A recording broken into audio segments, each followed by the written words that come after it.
Today question is find HCF and LCM of 27 108.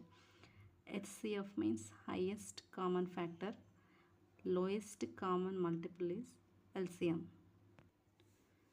First we should find out the factors of 27 and 108. 27 factors are 1 27s and 27 ones, 3 9s, 9 3s. 108 factors are 1 108s and 2 54s, 3 36, 4 27s, 6 18s, 9 12s.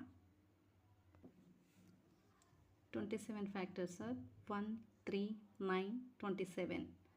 108 factors are 1 2 3 4 6 9 12 18 27 18 12 36 54 and 108.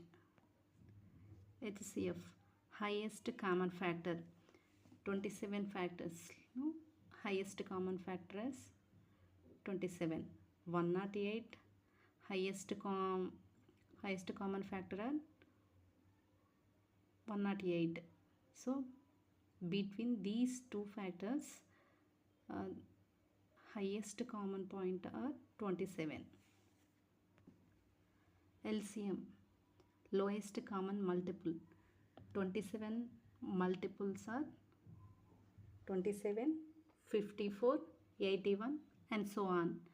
108 multiples are 108, 216 and so on. Here lowest common multiple are 108 between these two numbers. So in this problem LCM is 108, HCF is 27.